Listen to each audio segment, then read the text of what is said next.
Hello everyone, welcome to Math Enthusiast channel. And for today's video, we will be solving this integral suggested by one of my Facebook friends. So, the integral is given as I is equal to integral from 0 to infinity of ln x squared times arctan x over x squared plus 1 dx. So, in order to solve this integral, we will be first using the improper integral rule. So, the improper integral rule, we know that improper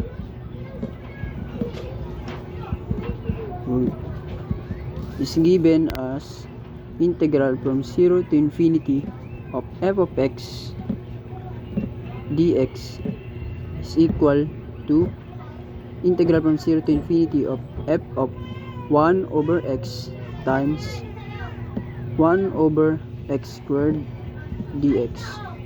So by using this improper rule of integration, then our I is now equal to integral from 0 to infinity of ln 1 over x squared times arctan of 1 over x over 1 over x squared plus 1 times x squared dx. So by simplifying this is just equal to integral from 0 to infinity of ln x squared times arctan 1 over x over x squared plus 1 dx.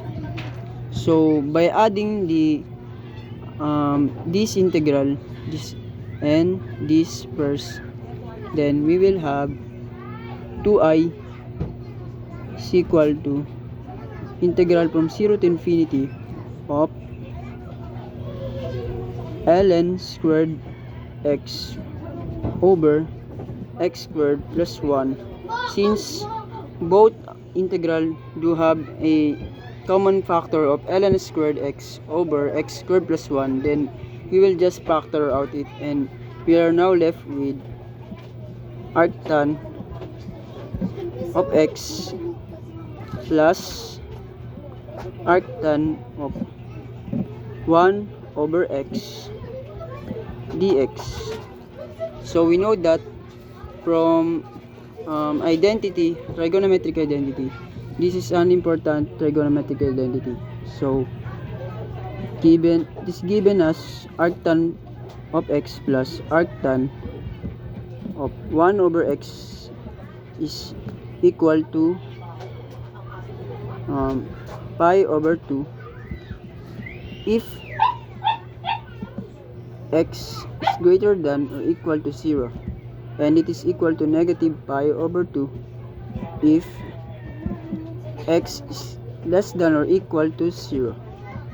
So here, this is an important trigonometric identity.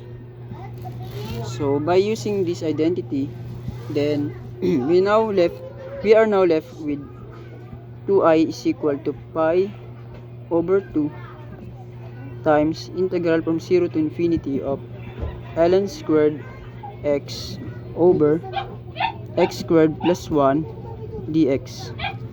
So by dividing both sides of the equation, then we will get I is equal to pi over 4 of integral from 0 to infinity of ln squared x over x squared plus 1 dx. So in order to solve this integral, we will first consider a function f of n such that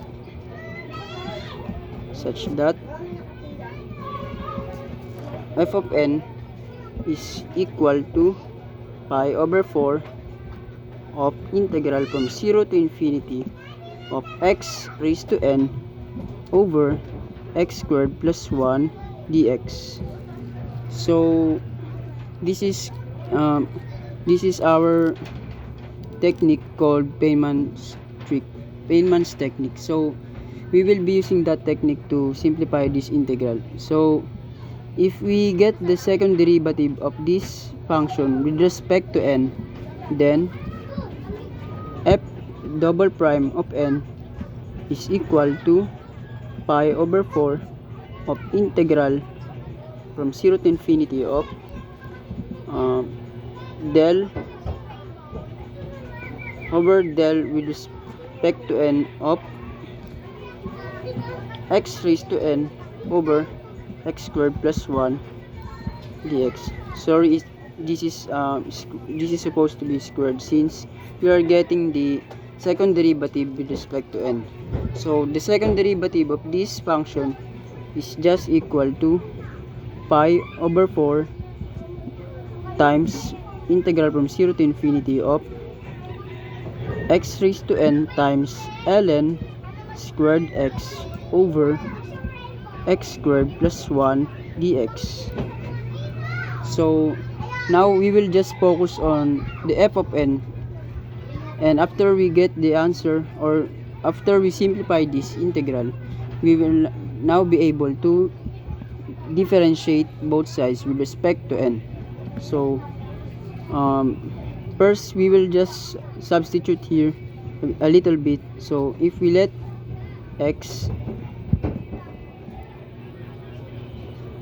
let's say is equal to x squared, then dz is equal to 2 over square root of z is equal to dx. So now we have our f of n given as f of n is equal to pi over 4 of integral from 0 to infinity. The limits of the integral will remain the same since infinity squared is just equal to infinity and 0 squared is just equal to 0. So now we have z raised to n minus 1 over 2 over z plus 1 dz over 2. So if we factor out this 1/2, this will be equal to pi over 8 times the integral from 0 to infinity of z raised to n minus 1 over 2 over z plus 1 dz. So by recalling the beta function is given as the gamma function of alpha times gamma function of beta over gamma function of alpha plus beta, and this is just equal to integral from 0 to infinity of z raised to alpha minus 1 over z plus 1 raised to alpha plus beta dz. So by using this formula, then we will get the answer for this, and this is just equal to this is just, if we simplify this integral, this will be equal to pi over 8 times gamma function of n plus 1 over 2 times gamma function of 1 minus n over 2 over the gamma function of n plus 1 over 2 plus 1 minus n over 2. And if we simplify this will be equal to 1. So we now left with f of n is equal to pi over 8 of, if we use the so-called Euler's reflection formula, Euler's reflection formula is given as Euler's reflection formula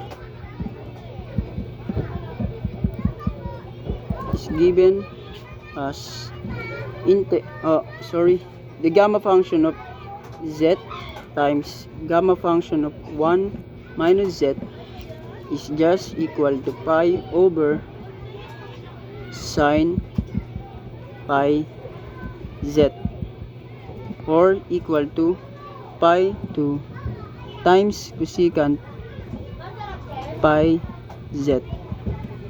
So by using this formula to this, we will end up having pi over 8 times, if we simplify this will be equal to pi squared over 8 times secant pi times n over 2. So now we now have our f of n as a complete or evaluated integral. So we are now able to get the second derivative of this function with respect to n. So if we get the second derivative of this function f of n, this will be equal to f double prime of n is equal to pi cube over 16 times pi sine squared pi n over 2 times secant cube pi times n over 2 plus pi over 2 cosine pi times n over 2 times secant squared of pi times n over 2, and if we let n is equal to 0, then our final answer will become f double prime of 0 is equal to I, and this is equal to pi raised to 4 over 32. So here, this is now our final answer to the problem. So if you like this video, consider subscribing to my channel, and don't forget to like my Facebook page and this video. So thank you and God bless you.